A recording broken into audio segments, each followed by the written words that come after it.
right, it is 7:07, and we're going to call to order the August 8th, 2024 Affordable Housing Trust meeting. If everybody has their agenda, we got a few things that we're going to go through tonight.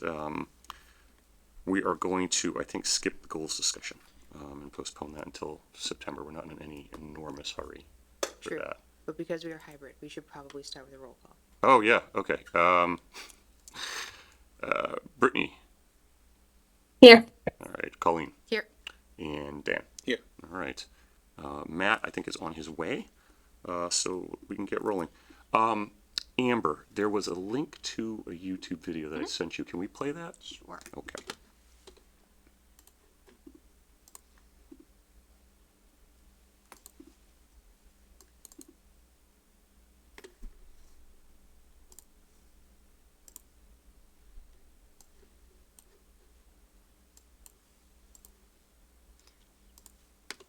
I never tried to screen share a YouTube video, so I really hope that the audio comes through. Okay.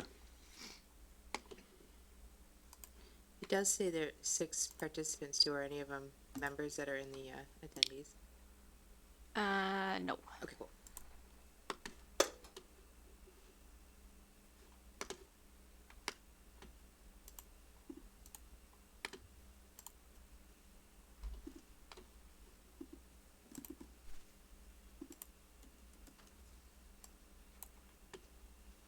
I just don't want to turn the audio on my end and like make an echo. Okay. So I don't know how we should do this. Bill says Yeah, just play and should see hit what play. happens. Looks like it's not going to work. Yeah, it's gonna echo on me. Yeah, okay. We don't need the video then. Hey, Matt. Hello. All right. So I included in the packet this week. Oh, you know what? I bet if Bill mutes us, Okay. maybe it'll go.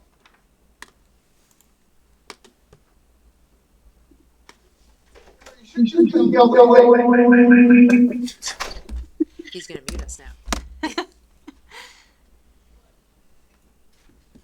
Yeah, I was hoping I would be able to just play it, but I don't think it's gonna come through.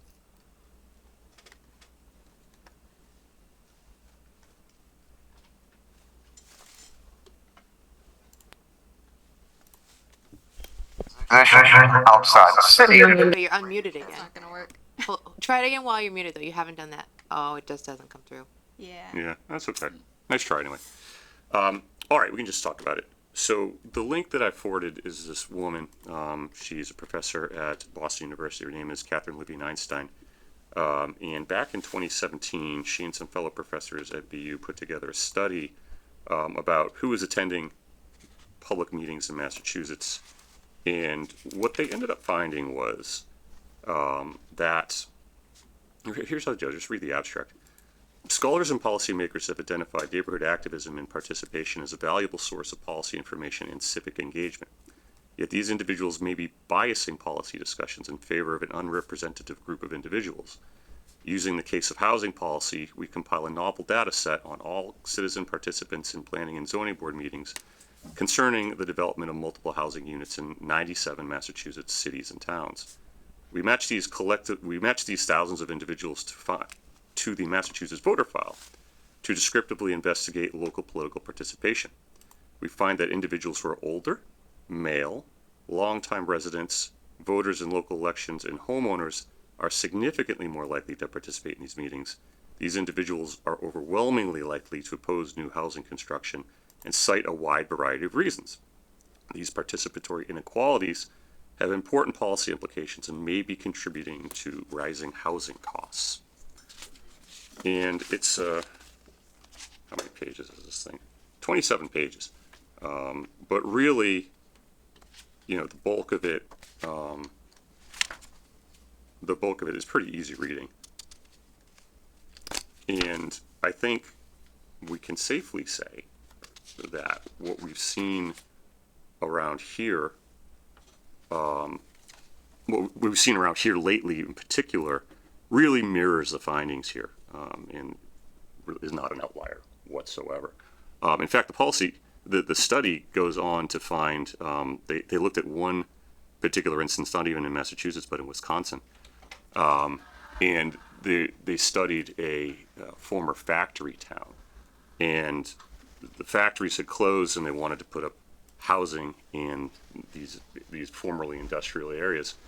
And even though the Wisconsin housing market really needed the new housing and people couldn't afford to live there anymore, people came out en masse against the housing proposal. And I think the mayor, and they had a strong mayor system of government, not even a town meeting system of government. And the mayor quipped, I didn't realize that everybody on the east side was an architect because he was so frustrated. So this is good reading, and I would recommend everybody do it because I think it can inform, how we continue to engage with people after, 17 Upton Street's done. We're going to have 25 Worcester Street, and I guarantee you it's going to be the same conversation for 25 Worcester Street. It'll be the same thing, So it's important, I think, and what this study does point out is the people who are going to these meetings, typically are whiter, wealthier, and people who are homeowners. Nobody's speaking up for the people who are going to live in these units because they don't know that they're going to live in the units yet. They're out there someplace looking for housing and needing the housing, but they don't know to come to the meetings. So that, to me, is one of the important functions of this trust, to be able to advocate for people who aren't in the meeting, and that would be the people who would benefit the most for housing. So the interview is really good. I can forward you guys the link if you ever want to watch it, because she really goes through this better than I can. But also, I recommend reading the study because I think it is important. So that's all. I just wanted to bring that to everybody's attention. That link is in the packet. Oh, the link's in the packet? Yes. Excellent. I'll add, though, that I do think that this trust has done a good job at recently advocating for such projects and showing up to the meetings, and not just showing up, but showing up and speaking out Right. as our function of being on the Affordable Housing Trust. So I think that's you've identified what needs to happen. I do think that is happening. Yeah. Could it happen more, and could we be more effective? Sure, but we're working on it for sure. Yep, I agree. Anyone else? All right. So let's move on to the next item is discussion of Affordable Housing Trust's financial audit. That's me. So as the treasurer, I've been treasuring around and doing stuff. And as it turns out, we're supposed to be doing an audit every year anyway. Okay. So I've been talking to the town about how to kind of like coattail on their yearly audit and maybe kind of get a deal on it. We don't have a price figured out, but the way the audits work is it starts in January so FY24 will start in January, and then we'll get the audit in March. So this is an external audit. It's an audit from external. Yes.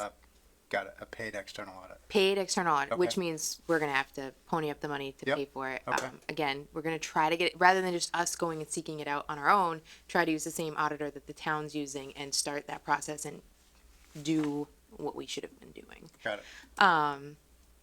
I don't have a price just yet, but again, we won't really be worrying about that until January. I just wanted to put it on everybody's radar that this is going to be a cost to the trust that's going to be coming down, and hopefully it's not going to be too extensive, but it'll be really good. And we're not going to try to do a backlog. This is going to be like starting now, Right. FY24. Here we go, because they've already closed FY23, so it'd be kind of a pain to go back and do that.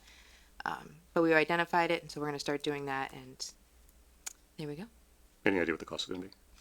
So I don't want to go on record with that because I don't know, and I don't think it's going to be exorbitant, but it'll be reoccurring. So that's something that we're going to have to keep in mind. Okay.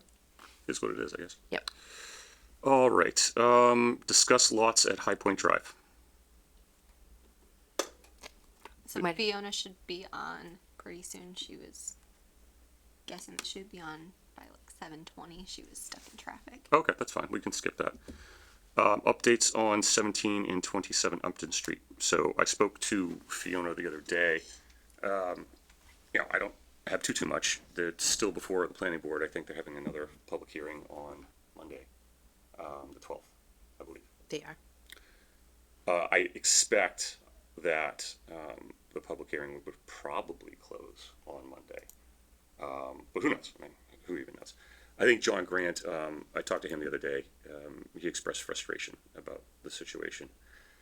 But, I did tell him, like, again, this is par for the course in housing, and particularly in housing in Massachusetts.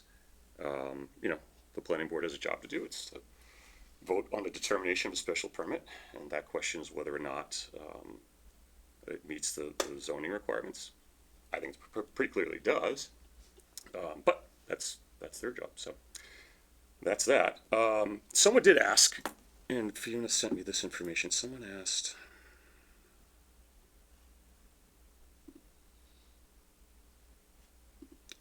about calculating the rents. So I asked Fiona how this is going to go. So, regarding the calculating the affordable rents, firstly, the project will comply with section 12.2.4 of the ZBL, specifying compliance with EOHLC LIP requirements. Rents are calculated at what is affordable to a household earning 80% of area median income adjusted for family size. Housing costs include rent and payments for heat, hot water, fuel, and electric. The 2024 income limits for the Worcester HUD Metro FMR area are attached. So she attached those for me. The state and HUD set the rates and the developer must comply. The rent thresholds, application, and lottery requirements are outlined in the affirmative fair marketing lottery plan, part of all LIP local action units, LAU, which is a requirement for submission to the EOHLC. And the EOHLC is what DHCD used to be.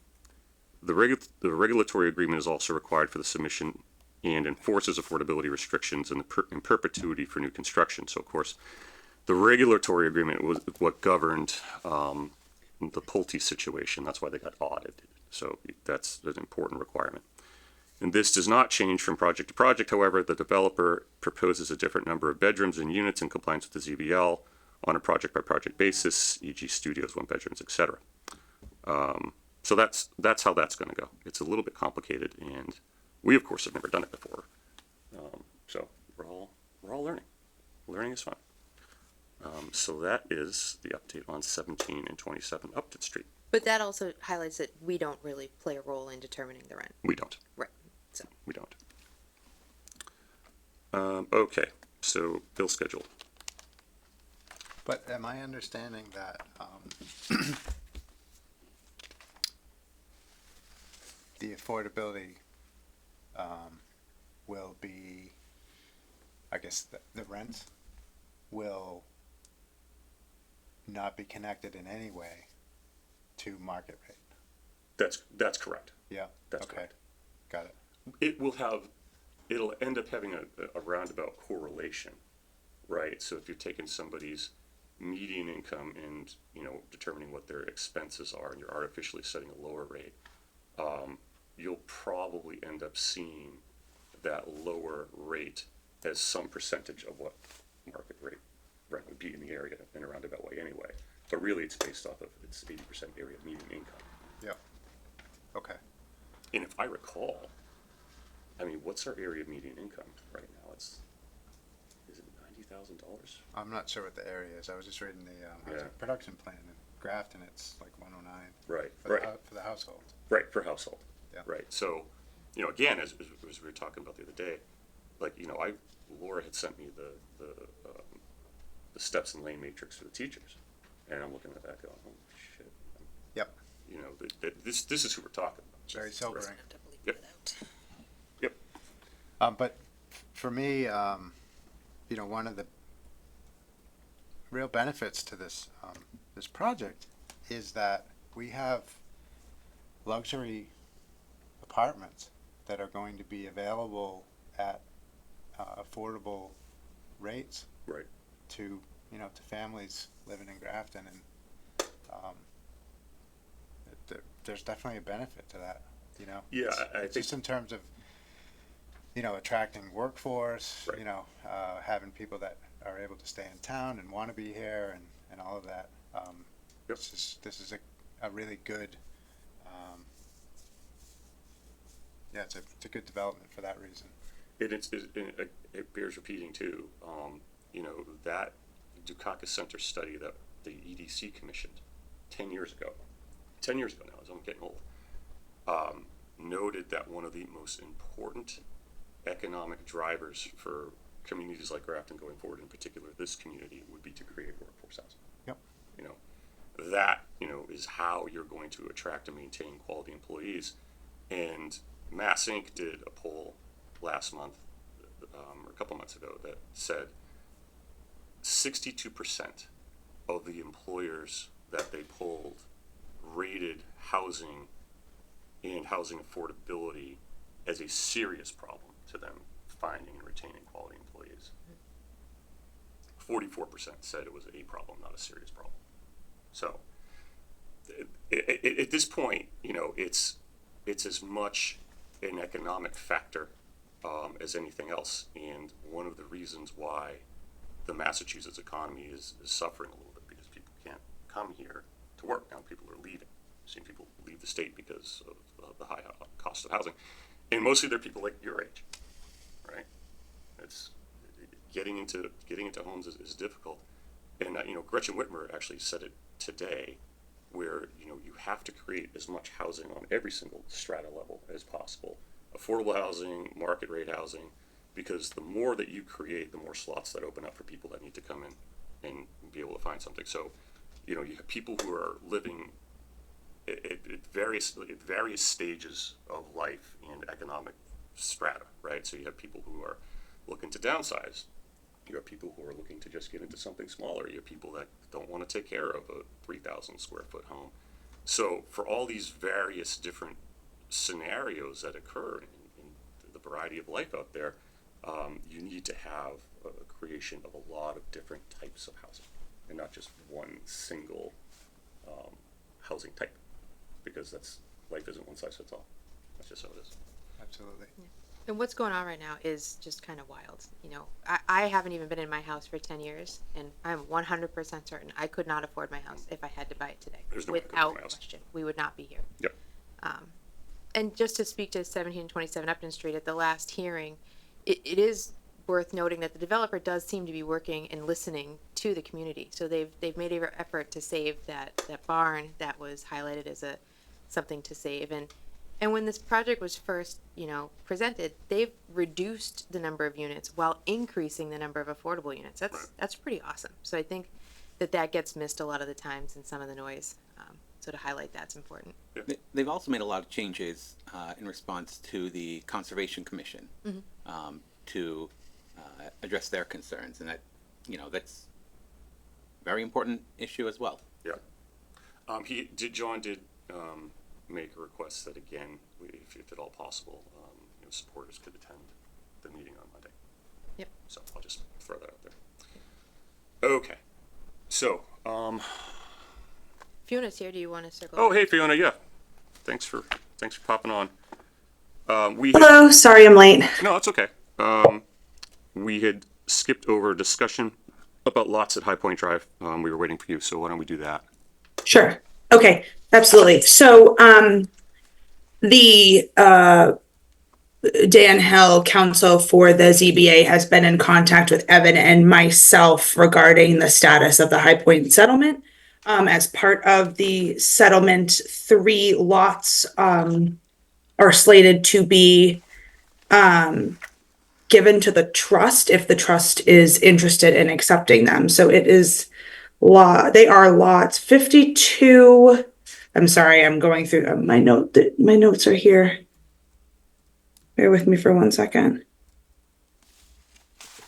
Yeah, the finalization of the disposition of these 3 lots needs to be completed for the settlement to go through. And if just bear with me for 1 second, I will pull up the other 2 lot numbers.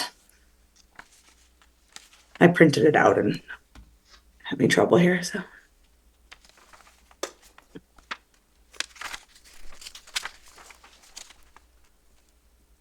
$48 and $74 were the 2 that we were originally offered. Yep, thank you. What was it for? 40? Yes, yep. Yep, 48, Thank you, Amber. 74. Yes. So that's essentially where we're at. We've also been corresponding with the chair of the ZBA to get some consensus from the trust. You know, he mentioned that with the acquisition of the 3 lots from the trust, we might be able to have at least one housing unit there. I know that there's been some challenges with the lots in terms of buildability and some drainage issues, and I have to apologize. The High Point development and all of its nuances, I know about. I don't know all of the nitty gritty specifics, and I'm sure some folks on the trust who have been here a little bit been in Grafton longer than I, are familiar with some of the issues. I see Bill McCusker's hand is up, so he probably wants to speak to That's fine. what I'm. Can I ask a question too, just in case Bill Yeah. knows the answer? I think Mhm. one of the lots was gonna remain market rate but never be built on. That's not one of these 3, correct? And if Bill knows or if you know. I don't know that. Okay. I'm Mr. sorry. Chair? Mr. Chair, can Oh, you yeah. hear me? Hi, Bill. Yep.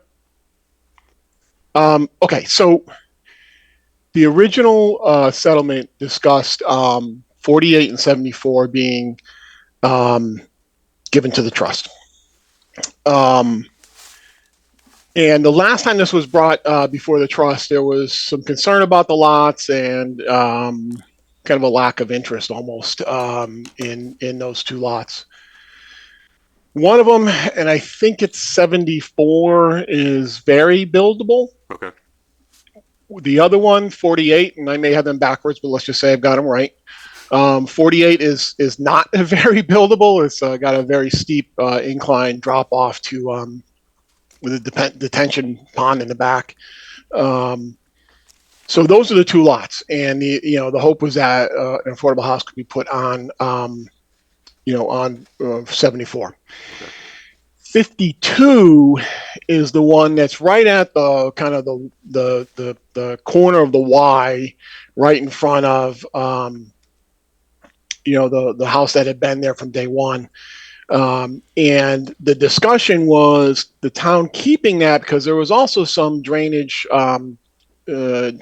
constructions on that lot as well. And Evan was like, we should just keep this so we have access to those, et cetera. And at the time, it really didn't look like a very buildable lot. Since that time, the developer has been out there. They've had to do a lot of different things to deal with drainage around lot 76. They've addressed all that sort of stuff. And that includes cleaning up lot 52. And I was standing on lot 52 with the developer, Tim Barlow. And I was like, Tim, this looks like a very developable lot. He's like, this was going to be the next one we build on. He says it absolutely is developable. It's the perk test came out really well, et cetera, et cetera. So that's what I just went back and said. I don't know why we wouldn't deed this one as well to the trust and build on both of them if you can. Maybe you strike a deal with a developer where, you let the developer build one market rate and build an affordable on the other one, so at least get one. I don't know, but it just seems like having all 3 lots under your control is going to give you the maximum amount of opportunity to try and make something happen there. So that was my thinking. That's a fair point. So Bill, if I remember correctly, the way you're describing 52 does sound like how they were gonna restore some of the drainage issues. They were gonna drain it all onto 52. So is that kind of not what happened now, and that lot is more desirable? I don't think that was quite. I don't think that's exactly the way it was going to go, Colleen. Okay. Maybe some, but I think the water that's coming down that side of lot 76 is eventually getting into a pipe somewhere and going under the road. So I don't think that's.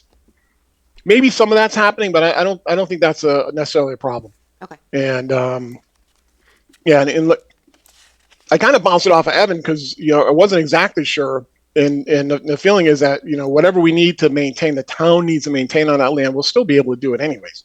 And of course, if we have complete control over that lot, we can put any easements we want on it. So that was kind of the feeling. Okay. So the last time you guys met, there was some concern about these lots. I believe Dan has got them. The titles will, clear or is working in that direction. Certainly nobody's going to accept these things until that happens. it doesn't really matter to the ZBA. It's simply a matter of editing the document. If you guys don't want them, then we edit the document, and maybe we just don't include the developer handing these lots off at all, or maybe the select board says they'll take them. I don't know, but it doesn't really matter to ZBA. We just, we want to just get the thing wrapped up, and we really don't care what happens to those lots. So personally, I'd like to see them go to you guys so we have a chance to get some affordable houses built. Sure. So Bill, I don't know if you can see what we're looking at right now, but right Yep. there, the green one, is that what you're talking about? That's lot 52? That's 52. Okay. That's 52, and then the one that's labeled 274, just kind of above it, could that possibly be 74? I suppose that might be 74. Yeah, I guess. All right. I don't know where those numbers came from, but that's lot 74. And then if you go down off screen, you'll probably find 248. Yeah, that makes sense right there. Bingo. 248's right there on the other side of High Point Drive. Right there. What's the timeline on settlement? Oh, I don't know. How long ago did we start this, Colin? A while ago. It's been a while. It's been going Yeah. a while. I'm sure Mr. Hingarani would like to get this done in time for fall town meeting, but he's been waiting a few years now, so Okay. it is what it is, right? I mean, is there a if we can- downside to accepting these lots? I don't think so. I mean, my recollection of the last time we had this discussion is that the concern was that they were straight up not buildable. So what were we going to do with them? But if they are, there's no reason we couldn't take them and then consider a program next year. What I was going to get into as part of a larger goal discussion, but the Mass Housing Partnership put together this Affordable Housing Trust kind of manual, and Chapter 6 on the manual has best practices, and they go through what affordable housing trusts we're really all over the state are doing. One community this is Norfolk, has a small-scale home ownership program.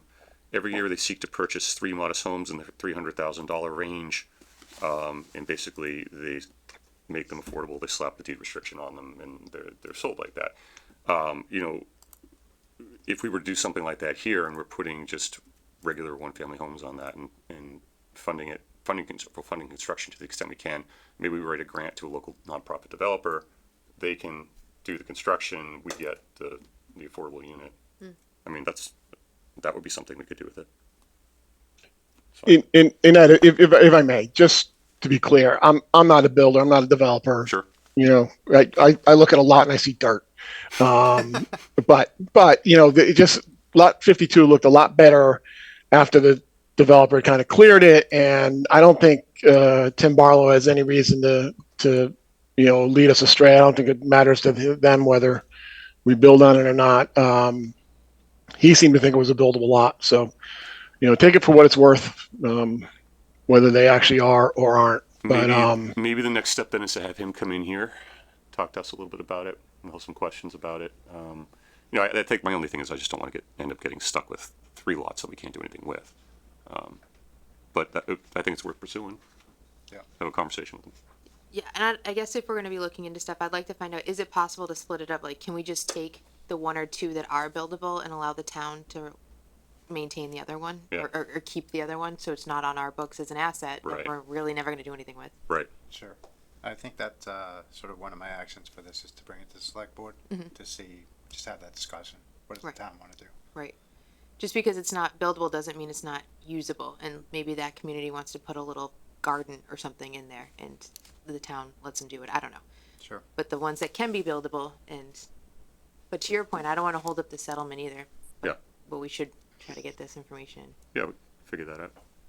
yeah, look, let's not lose sleep over that part of it. They just in the last month or so have finished the work they were supposed to do around lot 76. Okay. So it's not like they've been waiting on us for years here. I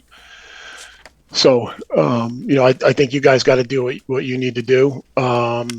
In my mind, all 3 lots are on the table, and take 1, take 2, take 3, it doesn't really matter. But I think you needed to, Okay. whatever Thanks. you want to do. Thanks, Bill. I like Colleen's point about, we can take them and then decide if one of them turns out to be truly unbuildable, we can gifted to conservation or something Yeah, like that's that. true. Yeah, You don't have to just hold it forever. right. Yeah, Now it's like hot potato though. Like, do we want to be the one holding it? Right. Maybe we don't want to even take it. Yeah. Well, I think I guess what I would want to know is, and maybe we take a field trip out there, is how buildable is not buildable. You know what I mean? Like at all, ever. I don't know. I have walked that site before, but not since they've done all that work. So it would be interesting to see the before and after, Right. because I have a pretty good understanding of the before. Okay. Maybe Mr. Chair, Yes. if I could just say one thing about your first topic tonight. Yeah. So the public participation, I've communicated with one or two of your members on this as well, but we've had some really hot developments come before the ZBA, and as somebody sitting on that board, it means a lot to hear the positive, the people supporting a project instead of nothing but the negative. That's my opinion, at least, and I think at least a few others of us agree with that. It's just it really is important that that we get both sides of it, and it's noticeable when we don't. So I just kind of throw that out there. Yep. I agree. And with that, if you don't need me for anything else, I'll say good night. Thank you, Bill.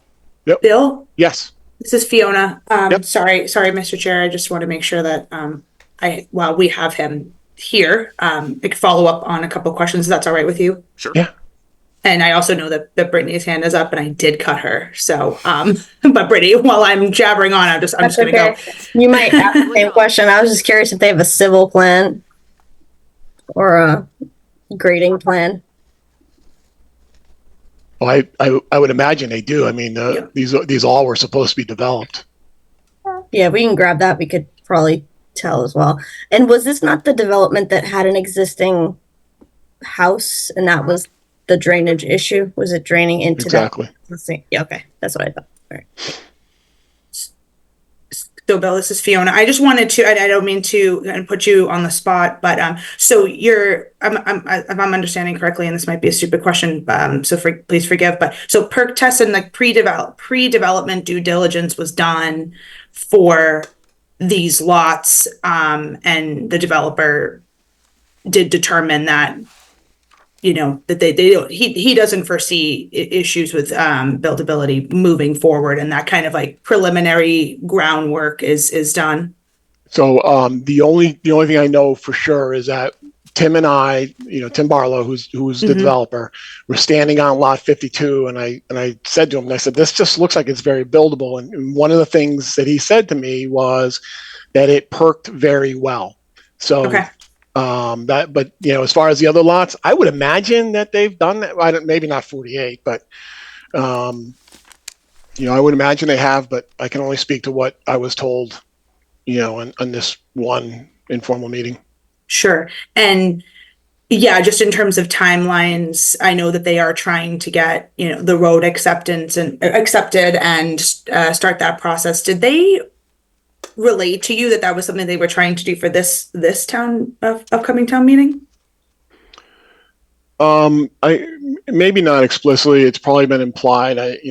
We've had a few starts and stops. If you talk to some of your planning board members, they'll tell you, we've already kind of started this process a couple of different times. So, I think they're anxious to get this wrapped up. Mr. Hingarani, we're still holding $400,000 or something like that in bond money of his. So he wants to get it wrapped up. I'm sure he doesn't want to have to keep plowing this thing each winter. So it's all implied that they want to get it done, but. Sure. Yeah. It's just, that process can be, quite lengthy and involved. And obviously, we should, so just for the trust's own confirmation, they'll need to, if they want to move forward with road acceptance, they would need some clarification from the trust on what they want. So what I'm hearing is I should try and connect with Mr. Barlow, try and have him come to the next trust meeting, and then potentially maybe work in the background to try and get a site walk done or coordinated for trust members between then and now. So for what it's worth, my memory is vague because it's been probably a couple of years, but I think actually the process of road acceptance and project completion, et cetera, we've already actually gone through all that. And we got, the only thing outstanding was the issues around lot 76. We refused to actually close out the project because of that. That's how we then ended up, appealed to Hack and ended up in arbitration, ended up with the settlement coming out of arbitration. And so where I'm headed is, I think once that settlement is actually final, and actually I believe the settlement has even been signed, which surprised me. But I believe that settlement's actually been signed off. So I think at this point they're waiting for kind of the okay on some of these drainage improvements, and then finalizing. I'm not sure, but I think a lot of that process has been completed. Okay. All right. Yeah. I'll follow up and make sure that, cause yeah, I just want to understand like the order of operations of coming to an agreement about these lots and how that will affect that road acceptance process. Cause I don't want us to start coordinating and getting that road acceptance process underway only to find out, what, anyway, yes. Yep. Okay. I will work with them. Thank you. Yep. Okay. All right, anything else on High Point? Can we do a site walk before September?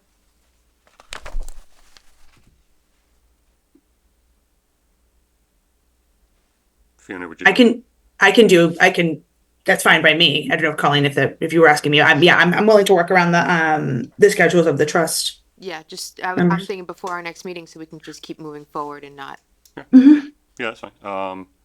When would you want to do it? I like weekends, but I know that would be tough for Fiona. Maybe a Tuesday night where the board's not meeting and she's here late anyway. Does that work for you, Fiona? Thank you so much. That is very helpful for me. All right, so let's pick a Tuesday night when the board's not meeting in August. Do we know when that might be, Matt? That won't exist. They're Yeah, meeting the rest of doesn't the happen. Tuesdays. Well, Are they really? that's- But if you guys want to go ahead and do the site walk, I think that's fine. Okay. You want to say like the 27th? Yeah, does the 27th work for you, Fiona? I have to present to the select board at their meeting that evening for the wayfinding and branding project. How about the 20th? On the 27th, yeah. But the 20th, the week before, does that work for you? Oh, yep, that's good. All right, let's do it then.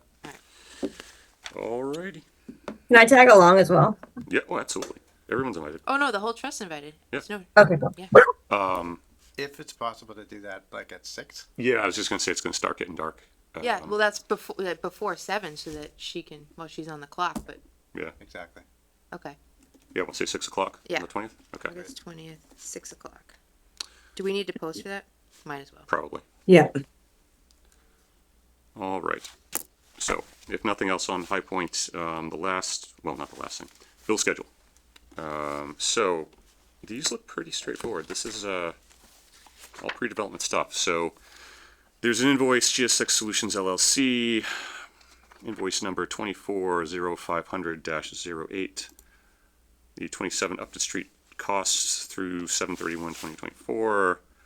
There's a civil/geotech engineering bill with tie and bond, 65 grand, 65991, 67. Architectural grant architects, interior design, Waldo Studio Architects. So the grant architects is 102,900. The interior design, Walden Studio Architects is 39,920. Energy Code PM GSX Solutions is 15,000. And then the narrative on the second page is for how, what these things are all for. And he does a pretty good job of giving us a good narrative on these things. There's nothing here that, I've been through all this, there's nothing here that particularly stands out as being at all an issue. So, does anybody have any thoughts, questions, comments on the invoice? All right, hearing none, I will entertain a motion to have this invoice paid. So moved. Second. All right, moved in second to pay the latest invoice from GSX Solutions. They are looking for 100, what is it? 111,905. 111,905. All in favor by roll call. Brittany,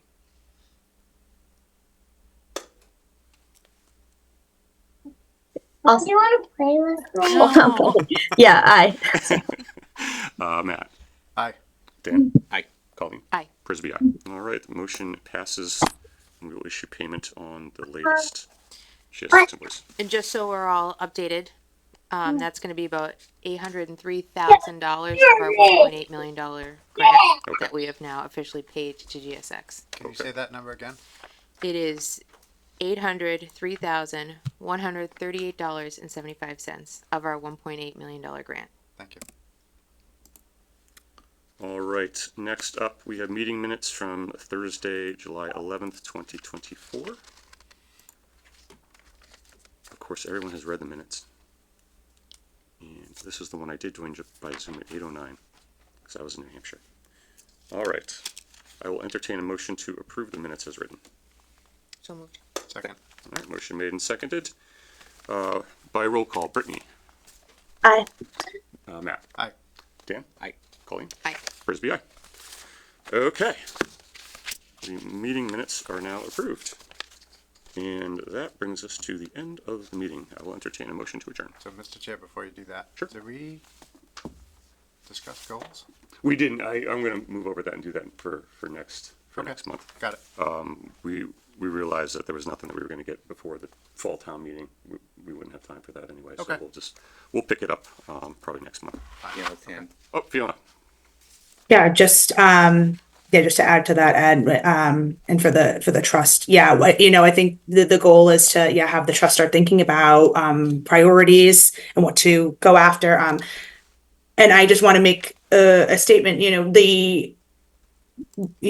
Maura Haley signed the housing bond bill. We're going to be seeing some changes to zoning. I am working with town council currently to get at least some compliant language in the bylaw. It might not be a comprehensive accessory dwelling unit bylaw specifically, but it will meet the minimum requirements. Because it's in effect currently as of today, so we need to move on that. So I would highly encourage the trust to. On the planning board's agenda on Monday, my suggested edits, which again haven't been completely vetted by council, are uploaded to those meeting materials, and the board will be discussing that. So if you're interested, I suggest you go or submit a comment to myself about that. And again, that should be uploaded on the website as of today. Okay, great. So, Yeah, we'll take a look. Yep. Thank Appreciate you. it. Anything else? All right, I will re-entertain a motion to adjourn. So moved. Second. Motion made and seconded. All in favor by roll call, Brittany. Aye. Matt. Aye. Dan. Aye. Colleen. Aye. Frisbee, aye. We are adjourned. Thank you, everybody. All right. Thank you. Thanks.